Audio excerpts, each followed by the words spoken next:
اور ساتھ ہی حقیقی معنی مراد لینے سے معنی قرینہ بھی ہو۔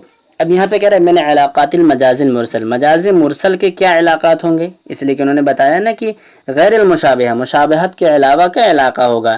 تو السببیہ جس کو ہم سببیت بولتے ہیں، المسببیت جس کو ہم مسببیت بولتے ہیں، الجزئیت جس کو جزئیت بولتے ہیں، الکلیت جس کو ہم کلیت بولتے ہیں، اور اعتبار مکان جس کو میں اعتبار مکانہ اردو میں ہی بولتے ہیں، اور اعتبار ما یکون جس کو میں اعتبار ما یکون بولتے ہیں، اور اسی طریقے سے محلیت و محلیت، الحالیت و حالیت۔ تو یہاں پہ ہے من علاقات المجاز المرسل السببیہ، المسببیہ، الجزئیہ، الکلیہ، اعتبار ما کان، اعتبار ما یکون، المحلیہ، الحالیہ۔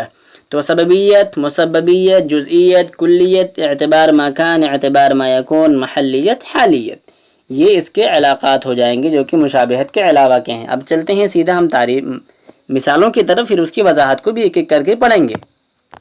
تو دیکھیں سب سے پہلے ہمارے سامنے جو شعر ہے یہاں پہ لکھا ہے، متنبی بھائی صاحب نے کہا ہے، متنبی دیکھیں بار بار بہت تنگ کر رہے ہیں، تو ان کو اچھے سے پڑھ لینا ایک بار، کہیں پیپر میں آ کے نہ تنگ کر رہے ہیں آپ کو۔ تو یہاں متنبی شاعر نے کہا کہ لہو ایاد علی سابغۃ اعد منها ولا اعددها، لہو ایاد علی سابغۃ اعد منها ولا اعددها، میرے اوپر، لہو ایاد علیہ میرے اوپر ہاتھ ہے، مطلب میرے اوپر اس کے ہاتھ ہیں، میرے اوپر اس کے بولے تو ممدوح کے بھرپور ہاتھ ہیں، یعنی کہ بے شمار احسانات ہیں۔ اعد منها ولا اعددها، میں ان میں سے شمار کیا جاتا ہوں اور ان احسانات کو میں شمار نہیں کر سکتا، ٹھیک ہے، میں ان میں سے شمار کیا جاتا ہوں اور میں ان احسانات کو شمار نہیں کر سکتا، یہ متنبی کہہ رہا ہے اپنے ممدوح کے بارے میں۔ اب ہم چلتے ہیں سیدھا اس کی وضاحت پڑھ لیتے ہیں۔ دیکھیں 8 شعر ہے اور جو 8 علاقہ ہم نے دیکھا ہے سب ایک ایک میں فٹ بیٹھے گا، تو ایک ایک کر کے پڑھیں گے۔ دیکھیں سب سے پہلے یہ بتا رہے ہیں کہ عرفت ان الاستعارة من المجاز اللغوي وانها كلمة استعملت في غير معناها لعلاقة المشابهة بين المعنيين الاصلي والمجازي۔ یہاں پہ انہوں نے بتایا ہے کہ جیسا کہ ابھی آپ نے پڑھا ہے مجاز لغوی، یہ بتا رہے ہیں کہ مجاز لغوی جو آپ نے پڑھا ہے کہ ایسا کلمہ ہوتا ہے جو اپنے غیر معنی لغو میں استعمال ہوتا ہے مشابہت کے علاقے کی وجہ سے اصلی معنی اور مجازی معنی کے درمیان۔ وَنَحْنُ نَطْلُبُ إِلَيْكَ هُنَا أَن نَتَأَمَّلَ الْأَمْثِلَةَ السَّابِقَةَ وَأَن تَبْحَثْ فِي مَا إِذَا كُنْتَ مُشْتَمِلًا عَلَى الْمَجَازِ۔ تو یہ بتا رہے ہیں کہ ہم آپ سے یہ گزارش کر رہے ہیں کہ آپ ایک مرتبہ جا کے دوبارہ اس کو پڑھیں، مطلب کہ ہم آپ سے بتا رہے ہیں کہ مثالوں میں غور کریں اور پھر اس کو دیکھیں کہ جو مجاز پر مشتمل ہے۔ تو یہ بھی یہ بتا رہے ہیں کہ مجاز لغوی اب پڑھ چکے ہیں، مجاز مرسل پڑھنے جا رہے ہیں، تو اس کو تھوڑا دھیان سے، مطلب اس سے تھوڑا سا ڈیفر کرتا ہے یہ۔ تو یہ کہہ رہے ہیں کہ انظر الى الكلمة ایاد فی قول المتنبی اتظن انه اغاد بها الايدي الحقیقیہ لا انه يريد بها نعم۔ کہہ رہے ہیں کہ سب سے پہلے متنبی کے شعر میں کلمہ ایاد اتظن، آپ کا کیا خیال ہے کہ اس سے حقیقی ہاتھ مراد ہے؟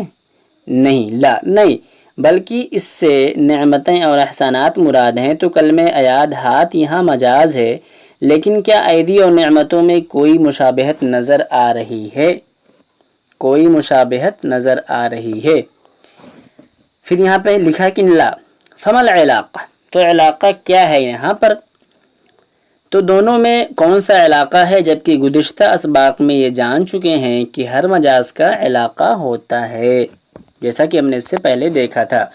اور یہ کہ وَأَنَّ الْعَرَبِ لَا يُغْسَلْ كَلِمَةٌ فِي غَيْرِ مَعْنَاهَا إِلَّا بَعْدَ وُجُودِ صِلَةٍ وَعِلَاقَةٍ بَيْنَ الْمَعْنِيَيْنِ، کہ ایک عربی آدمی کسی کلمہ کو حقیقی اور مجازی دونوں معنوں کے درمیان کسی علاوہ اور مناسبت کے بغیر غیر موضوع لہو معنی میں استعمال نہیں کرتا ہے۔ تأمل، تو آپ جب غور کریں گے تو آپ پائیں گے، تجد، تو آپ پائیں گے کہ ان الید الحقیقیہ ہی التی تمنح النعم فہی سبب فیہا فالعلاقہ اذا السببیہ وہذا کثیر شائع فی لغت العرب، کہ اگر آپ غور کریں گے تو آپ پائیں گے کہ یہاں پر جو حقیقی ہاتھ ہے اس کا، دیکھیں یہاں پہ اس کو دیکھیں آپ بھی ساتھ ساتھ، ان الید الحقیقیہ ہی التی تمنح النعم، مطلب کہ جو حقیقی ہاتھ ہوتا ہے اسی کے ذریعے سے ہم کیا کرتے ہیں، لوگوں کو عطا کرتے ہیں۔ تو ہاتھ نعمت کا سبب ہو گیا، تو ید اور نعمت دونوں معنوں میں جو علاقہ ہو گیا وہ سببیت کا ہو گیا، اور یہ کلام عرب میں بہت ہی عام چال، مطلب عام چلن میں، رواج میں ہے، چلتا ہے، بہت مشہور و مقبول ہے۔ تو یہاں پر علاقہ جو ہے وہ سببیت کا ہے۔ اب آگے والا جو ہوگا مسببیت ہوگا، جو ہم نے تعریف میں پڑھا تھا سیکوینس سے، ایسے ہی اس کی مثالوں کے ساتھ وضاحت بھی ایسی ہی آئے گی۔ اگلا شعر ہے وقالت یہ اگلا اللہ رب العالمین کا قول ہے وَيُنَزِّلُ لَكُم مِّنَ السَّمَاءِ رِزْقًا، اللہ تعالیٰ ارشاد فرماتے ہیں وَيُنَزِّلُ لَكُم مِّنَ السَّمَاءِ رِزْقًا، وہ تمہارے لیے، آپ کے لیے آسمان سے رزق اتارتا ہے۔ اللہ رب العالمین آپ کے لیے آسمان سے رزق اتارتا ہے۔ تو اللہ رب العالمین کے اناج اور غلے آسمان سے برساتا ہے، ایسا نہیں کہنا چاہ رہے ہیں یہاں پہ۔ اس کا مقصد ہے کہنے کا اس شعر کا، جو ابھی ہم سمجھیں گے وضاحت کے اندر، ثم انظر الى قوله تعالى وينزل لكم من السماء رزقا، الرزق لا ينزل من السماء ولكن الذي ينزل مطر ينشأ عنه النبات الذي منه طعامنا ورزقنا، فالرزق مسبب عن المطر فهو مجاز علاقته المسببیہ، جس کو ہم مسببیت بولتے ہیں۔ تو کہہ رہے ہیں کہ جو وَيُنَزِّلُ لَكُم مِّنَ السَّمَاءِ رِزْقًا ہے، کہ اگر آپ اس کو دیکھیں گے تو پتہ چلے گا کہ روزی آسمان سے نہیں اترتی ہے، بلکہ آسمان سے جو چیز اترتی ہے وہ بارش ہے، اور اسی سے نباتات و غذا پیدا ہوتی ہے جو ہماری روزی ہے۔ تو روزی مسبب اور بارش سبب ہوا، تو علاقہ مسببیت کا ہو گیا۔ اب ہم چلتے ہیں اگلا جو ہے وہ دیکھتے ہیں، وہ کیا ہے۔ سیم جیسے ہم نے تعریف پڑھی تھی، ایک مرتبہ میں آپ کو شو کر دیتا ہوں، ٹھیک ہے، اس کو سامنے رکھنا۔ ایسے سارے سبب، مسبب، جزئیت، کلیت، اعتبار مکان، اعتبار میکون، المحلیہ، حیہ، ایسے سیکوینس سے سارے اشعار ہوں گے۔ 8 شعر ہے اور 8 علاقہ ہے۔ 2 ہو گیا، تیسرا ہے کم بعثنا الجیش جرا جرارا واغسلنا العیون۔ اس سے پہلے بھی آپ اس سے ملتی جلتی ایک چیز پڑھے ہوں گے، اب شاید یاد نہیں آئے تو کوئی بات نہیں۔ اب یہاں پہ کہہ رہے ہیں کہ کم بعثنا الجیش جرارا واغسلنا العیون، ہم نے کتنے ہی لشکر جرار بھیجے اور ہم نے عیون جاسوسوں کو بھیجا، ہم نے آنکھیں نہیں بھیجی، ہم نے جاسوسوں کو بھیجا۔ اب اس کی تھوڑی سی اور وضاحت پڑھ لیتے ہیں تاکہ اور پتہ چل جائے کہنا کیا چاہ رہے ہیں بھائی صاحب یہاں سے۔ تو اب یہاں پہ یہ بھائی صاحب کہہ رہے ہیں کہ دیکھو اما کلمۃ العیون فی البیت فالمغاد بها الجواسیس، عیون سے مراد جاسوس ہیں۔ ومن الحین ان تفهم ان استعمالها في ذلك مجازی والعلاقہ ان العین جزء من الجاسوس، علاقہ کیا ہے کہ جو جاسوسی کرنی ہے وہ آنکھ اس کا ایک حصہ ہے، تو جو آنکھ ہے وہ جاسوسی کا ایک حصہ ہے، جاسوس کا ایک حصہ ہے۔ وَلَهُ شَأْنٌ كَبِيرٌ فِيهِ فَأَطْلَقَ الْجُزْءَ وَأُرِيدُ الْكُلَّ وَلِذَلِكَ يُقَالُ إِنَّ الْعِلَاقَةَ هُنَا الْجُزْئِيَّةُ، کہ عیون سے مراد جاسوس مطلب ہے یہاں پر، مطلب عیون سے مراد آنکھ نہیں ہے بلکہ عیون سے مراد یہاں پہ جاسوس ہے، اور آسانی سے آپ یہ سمجھ سکتے ہیں کہ اس کا استعمال مجاز کے لیے کیا گیا ہے، مجازن ہے، مطلب اصلی نہیں ہے، اس لیے کہ دونوں میں علاقہ یہ ہے کہ جو عین ہے، مطلب جس کو آنکھ بولتے ہیں، جاسوس کا جز ہے، اور آنکھ کا جاسوسیت میں بڑا دخل ہے، تو جز بول کر کل مراد لیا ہے، تو علاقہ جزئیت کا ہوا۔ اور ایسا قرآن کریم میں بھی بہت ساری مثالیں اس کی موجود ہیں۔ چلتے ہیں اور آگے تھوڑا سا پڑھتے ہیں اس کے بارے میں۔ اب یہاں پہ کہہ رہے ہیں کہ وقال تعالی علی لسان نوح علیہ السلام، کہ اللہ رب العالمین نے نوح علیہ السلام کی زبانی ارشاد فرمایا ہے وَإِنِّي كُلَّمَا دَعَوْتُهُمْ لِتَغْفِرَ لَهُمْ جَعَلُوا أَصَابِعَهُمْ فِي آذَانِهِمْ وَاسْتَغْشَوْا ثِيَابَهُمْ وَأَصَرُّوا وَاسْتَكْبَرُوا اسْتِكْبَارًا۔ تو یہ سورہ نوح کی آیت ہے، دراصل شین کے بعد فے پڑھنا تھوڑا مشکل ہوتا ہے، اور جو بیسکلی جو حافظ ہیں وہ ضرور جانتے ہوں گے، اگر ان سے مخرج غلط ہو جائے گا یا ادا نہیں ہوگا تو آگے کا لفظ ان سے نکلے گا ہی نہیں، یہ مطلب کہ ہم لوگ اسی حساب سے ہی یاد کروایا جاتا ہے۔ تو وَإِنِّي كُلَّمَا دَعَوْتُهُمْ لِتَغْفِرَ لَهُمْ جَعَلُوا أَصَابِعَهُمْ فِي آذَانِهِمْ وَاسْتَغْشَوْا ثِيَابَهُمْ وَأَصَرُّوا وَاسْتَكْبَرُوا اسْتِكْبَارًا ثُمَّ إِنِّي دَعَوْتُهُمْ جِهَارًا ثُمَّ إِنِّي أَعْلَنْتُ لَهُمْ إِسْرَارًا وغیرہ وغیرہ فَقُلْتُ اسْتَغْفِرُوا۔ تو یہاں پہ کہہ رہے ہیں وَإِنِّي كُلَّمَا دَعَوْتُهُمْ لِتَغْفِرَ لَهُمْ جَعَلُوا أَصَابِعَهُمْ فِي آذَانِهِمْ وَاسْتَغْشَوْا ثِيَابَهُمْ، تو یہاں پہ کہہ رہے ہیں کہ وَإِنِّي كُلَّمَا دَعَوْتُهُمْ کہ ہم نے جب جب ان کو دعوت دی لِتَغْفِرَ لَهُمْ تاکہ آپ ان کی مغفرت فرمائیں، لِتَغْفِرَ لَهُمْ تاکہ آپ ان کی مغفرت کر دیں، جَعَلُوا أَصَابِعَهُمْ فِي آذَانِهِمْ تو وہ لوگ اپنی انگلیاں اپنے کانوں میں ڈال لیتے تھے، اپنی انگلیاں اپنے کانوں میں ڈال لیتے تھے۔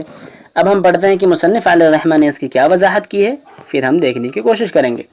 اب یہاں پہ لکھا ہوا وَإِذَا نَظَرْتَ فِي قَوْلِهِ تَعَالَى وَإِنِّي كُلَّمَا دَعَوْتُهُمْ لِتَغْفِرَ لَهُمْ جَعَلُوا أَصَابِعَهُمْ فِي آذَانِهِمْ رَأَيْتَ أَنَّ الْإِنسَانَ لَا يَسْتَطِيعُ أَنْ يَضَعَ إِصْبَعَهُ كُلَّهَا فِي أُذُنِهِ وأن الأصابع في الآية الكريمة أطلقت وأريد أطرافها فهي مجاز علاقته الكلية۔ یہاں پہ کہہ رہے ہیں کہ مطلب یہ جو ہے وَإِنِّي كُلَّمَا دَعَوْتُهُمْ لِتَغْفِرَ لَهُمْ جَعَلُوا أَصَابِعَهُمْ فِي آذَانِهِمْ وَاسْتَغْشَوْا ثِيَابَهُمْ وَأَصَرُّوا وَاسْتَكْبَرُوا اسْتِكْبَارًا کہ انسان پوری انگلی کان میں نہیں ڈال سکتا ہے۔ تو آیت کریمہ میں جو اصابع ہے انگلیوں کے پور مراد لیے ہیں، تو یہ بھی ایک مجازن ہی استعمال کیا گیا ہے، اور جو علاقہ ہے وہ کلیت کا ہے کہ مطلب کل بول کر جز مراد لیا گیا ہے، جیسا کہ اس سے پہلے جز بول کر کل مراد لیا گیا تھا۔ آگے چلتے ہیں۔ اب آگے جو ہمارے سامنے ہے وہ ہے وقال تعالی، اللہ رب العالمین نے ارشاد فرمایا ہے وآتوا الیتامی اموالہم، وآتوا الیتامی اموالہم اور یتیموں کو تم ان کے اموال دے دو۔ اب یہاں پہ کیا کہنا چاہ رہے ہیں اللہ رب العالمین، اس کو آپ سمجھیں گے تو ابھی آپ سمجھ جائیں گے۔ اب یہاں پہ وآتوا ثم تأمل قوله تعالى وآتوا اليتامى أموالهم تجد أن اليتيم في اللغة هو الصغير الذي مات أبوه، فهل تظن أن الله سبحانه يأمر بإعطاء اليتامى الصغار أموال آبائهم؟ هذا غير معقول، بل الواقع أن الله يأمر بإعطاء المال من وصلوا سن الرشد بعد أن كانوا يتامى، فكلمة اليتامى هنا مجاز لأنها استعملت في الغاشرين والعلاقة اعتبار ما كان۔ اب یہاں پر ہم سمجھنے کی کوشش کرتے ہیں، آلموسٹ کچھ چیزیں تو سمجھ ہی گئے ہوں گے آپ۔ یہاں پہ وآتوا الیتامی میں آپ غور کریں گے تو آپ کو پتہ چلے گا کہ لغت میں یتیم اس چھوٹے بچے کو کہتے ہیں جس کا باپ مر گیا ہو۔ تو آپ یہ سوچیں گے کہ کیا اللہ تعالیٰ نے چھوٹے یتیم بچوں کو ان کے باپ کا مال دینے کی بات کی ہے؟ نہیں، یہ بات عقل میں نہیں آتی ہے، جیسا کہ ھذا غیر معقول، یہ غیر معقول بات ہے، بلکہ حقیقت میں اللہ تعالیٰ نے ان لوگوں کو مال دینے کا حکم دیا ہے جو یتیم ہو کر اب سن بلوغ کو پہنچ گئے۔ تو یتامہ یہاں مجاز ہے جو بالغین کے لیے استعمال ہوا ہے، اور علاقہ اعتبار ماکانہ کا ہے۔ اور اب آگے چلتے ہیں، اب پڑھتے ہیں یہاں پہ وقال تعالی علی لسان نوح علیہ الصلوۃ والسلام، سورہ نوح کی آیت ہے، اس سے پہلے والی بھی اور یہ بھی آیت، کہ انک ان تذرهم یضلوا عبادک ولا یلدوا الا فاجرا کفارا۔ اس کے بعد ایک بہت اچھی سی دعا ہے رب اغفر لی ولوالدی کر کے۔ تو انک ان تذرهم یضلوا عبادک ولا یلدوا الا فاجرا کفارا، کہ اگر آپ نے ان کو چھوڑ دیا، اگر تو نے ان کو چھوڑ دیا تو یہ تیرے بندوں کو گمراہ کریں گے اور یہ لوگ فاجر و کافر ہی کو جنیں گے۔ ولا یلدوا الا فاجرا کفارا، کہ نہیں جنیں گے سوائے فاجر و کافر کے۔ اب ہم اس کو دیکھتے ہیں کہ کیا ہے، 6 ہو گیا، 2 اور باقی ہیں، زیادہ گھبرائیں نہیں، ہو جائے گا۔ اب تو ڈیٹ بھی بڑھ گئی ہے، آپ آرام سے پڑھیں۔ ثم انظر الى قوله تعالى ولا يلد الا فاجرا كفارا تجد ان فاجرا وكفارا مجازان لان المولود حين يولد لا يكون فاجرا ولا كفارا، ٹھیک ہے، ولكنه قد يكون كذلك بعد الطفولة فأطلق المولود الفاجر وأريد به الرجل الفاجر والعلاقة اعتبار ما يكون، اعتبار ما كان تھا، اعتبار ما يكون ہے۔ اب اگر آپ ایسے دیکھیں گے تو بہت ایزی ہے، سببیت مسبیت کو ایک جوڑا لگا دیں، جزئیت کلیت کو ایک جوڑا لگا دیں، اعتبار مکان اعتبار ما یکون کا ایک جوڑا لگا دیں۔ اب اس کے بعد جو آئے گا اس کو دیکھ لیتے ہیں ابھی ہم۔ تو اعتبار ما یکون کا ہو گیا، تو اس میں کہہ رہے ہیں اللہ رب العالمین کہ اس کی وضاحت یہ ہے کہ اگر آپ دیکھیں گے اس چیز کو صحیح سے تو کہہ رہے ہیں کہ فاجر اور کافر دونوں مجازن استعمال کیے گئے، اس لیے کہ بچہ کبھی کافر و فاجر نہیں پیدا ہوتا ہے۔ کل مولود یولد علی الفطرہ بولا جاتا ہے، مطلب کہ ہر بچہ دین اسلام پر پیدا ہوتا ہے۔ تو یہاں پہ کوئی بچہ جو ہے فاجر و کافر نہیں پیدا ہوتا ہے، لیکن وہ کبھی بچپنے کے بعد ایسا ہو جاتا ہے مطلب کہ بچپن کے بعد اس کے ماں باپ اس کو ایسا بنا دیتے ہیں. ٹھیک ہے, یہاں جیسے بتایا نا وَلَكِنَّهُ قَدْ يَكُونُ كَذَلِكَ بَعْدَ الطُّفُولَةِ. ٹھیک ہے, طفولت کے بعد یعنی بچپنے کے بعد ایسا ہو جاتا ہے. تو یہاں نو مولود کو بول کر فاجر اور کافر بول کر مطلب جو نو مولود ہے مطلب جو بندہ پیدا ہوا اس کو فاجر و کافر بول کر مراد لیا کہ اس کے بعد مطلب کہ جب وہ ہوگا اس کی بات کی گئی ہے. اب ہم اس کا جو علاقہ دیکھیں گے اعتبار ما یکون کا علاقہ ہے یہاں پر. آئی ہوپ کہ اس کو سمجھ گئے ہوں گے. مطلب کہ نو مولود کو فاجر بول کر فاجر مرد مراد ہے. مطلب کہ بچہ مولود جو پیدا ہوتا ہے وہ فاجر نہیں ہوتا, جب آدمی وہ بڑا ہوتا ہے پھر وہ فاجر ہوتا ہے. آگے چلتے ہیں اور جو دوسرے اشعار ہیں اس کو بھی پڑھتے ہیں یا جو بھی اس کی وضاحتیں مثالیں ہیں. وقال تعالی, اللہ رب العالمین نے کہا فلیدع نادیہ سندع الزبانیہ. سورہ اقرا کی آیت ہے, اقرا بسم ربک الذی خلق. فلیدع نادیہ سندع الزبانیہ, تو وہ اپنی مجلس کو بلا لیں, ہم بھی جہنم کے داروغوں کو بلا لائیں گے یا بلائیں گے. فلیدع نادیہ سندع الزبانیہ, وہ اپنی مجلس کو بلا لیں, ہم بھی جہنم کے داروغوں کو بلائیں گے. اب چلتے ہیں اس کی تھوڑی وضاحت پڑھ لیتے ہیں کہ کیا کہہ رہے ہیں یہاں پر. کہ اما قوله تعالی فلیدع نادیہ والامر هنا للسخریہ والاستخفاف فإنا نعرف ان معنى النادي مكان الاستماع ولكن المقصود به في الآية الكريمة من في هذا المكان من عشيرته ونصغائه فهو مجاز أطلق فيه المحل وأريد الحال فالعلاقة المحلية. یہاں علاقہ محلیت کا ہو گیا. یہاں پہ یہ کہنا چاہ رہے ہیں کہ فلیدع نادیہ, نادیہ مطلب بیسکلی مکان الاجتماع کو بولتے ہیں, جس کو ہم نادی کلب بولا کرتے ہیں اپنے عربی میں یا اردو میں, جس کو ہم جانتے ہیں کلب, انگلش میں بھی استعمال ہوتا ہے میوزک کلب وغیرہ وغیرہ, تو اس کو نادی ہی بولیں گے ہم.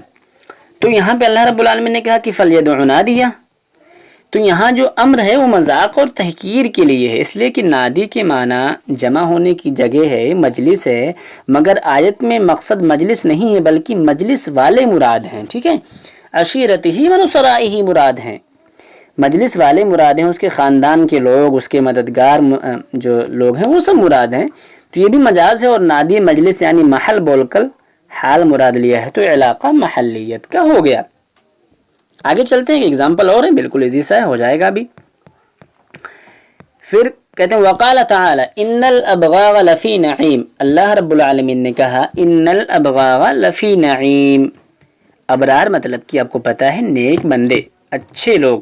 ٹھیک ہے, ان الابرار لفی, بلا شبہ نیک لوگ نعمت میں ہوں گے, لفی نعیم نعمت میں ہوں گے.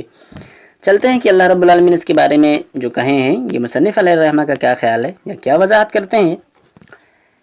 اب یہاں پہ کہہ رہے ہیں کہ وعلى الضد من ذلك قوله تعالی, اور اس کے اپوزٹ یعنی جو پہلی آیت گئی فلیدع نادیہ کی جو اپوزٹ ہوگا اس میں کہ ان الابرار لفی نعیم والنعیم لا يحل فيه الانسان لانه معنى من المعاني وانما يحل في مكانه فاستعمال النعيم في مكانه مجاز اطلق فيه الحال واريد المحل فعلاقة الحالية.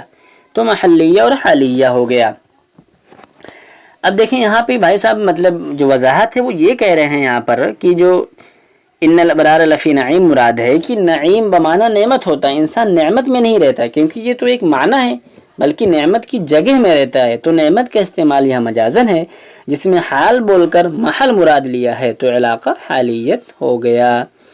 اب کہہ رہے ہیں کہ وَإِذَا ثَبَتَ كَمَا رَأَيْتَ أن كل مجاز مما سبق كانت له علاقة غير المشابهة مع قرينة مانعة من إرادة المعنى الأصلي فاعلم أن هذا النوع من المجاز اللغوي يسمى المجاز المرسل. فاعلم أن هذا النوع من المجاز اللغوي يسمى مجاز المرسل, یعنی جو نوعیت ہے مجاز لغوی کی, اس نوعیت کو جس میں علاقہ غیر مشابہت کا ہوگا اس کو ہم مجاز مرسل بولیں گے. تو یہاں پہ وضاحت ہو گئی ساری چیزیں. اب ایک مرتبہ میں آپ کو جسٹ ریکیپ کر دیتا ہوں, تھوڑا سا آپ ہمارے ساتھ جڑے رہیں. ایک دم ایزی سا ہے, کچھ اس میں ہے نہیں, بس آپ کو سمجھنا ہے. بس ایک بار سمجھ لیں گے تو بہت ایزی ہو جائے گا. دیکھیں یہ کیا ہے, سببیت, دوسرا مسببیت. سببیت مسببیت کو ایک ساتھ یاد کر لیں. پھر چلیں گے 3 اور 4 نمبر ہے, جزئیت اور کلیت. جز بول کر کل اور کل بول کر جز مراد لیا ہے. پھر ہم چلیں گے اعتبار مکان اور اعتبار ما یکون. ایک میں اعتبار مکان ہے, ایک میں اعتبار ما یکون ہے, خلاص. ایک میں محلیت ہے, حال بول کر محل, اور ایک میں حالیت یعنی محل بول کر حال مراد لی جاتی ہے، محلیت اور حالیت، بس اس طریقے سے آپ کو یاد رکھنا ہے، اس میں کچھ بھی نہیں ہے۔ تو ٹھیک ہے، بس اب آپ سے ملتے ہیں اگلی ویڈیو میں، تب تک اپنا خیال رکھیں، all the best, best of luck. Date تو بڑھ ہی گئی ہے، آپ کو اپنے کمر کو ڈھیلا نہیں کرنا ہے، مطلب جو آپ نے کمر کسا ہے، تیاری کرنے کی کوشش کی تھی جس لیول سے، جس سپیڈ میں، اس کو کم نہیں کرنا، بس اسی میں لگے رہیں، اور اب آپ کے پاس کوئی بہانہ بھی نہیں رہے گا، تو محنت کرنا اور کامیابی سے ضرور آپ ہمکنار ہوں گے۔ ہمارے نئے خواہشات آپ کے ساتھ ہیں، ملتے ہیں آپ سے اگلی ویڈیو میں، all the best, best of luck, thank you, thanks for watching.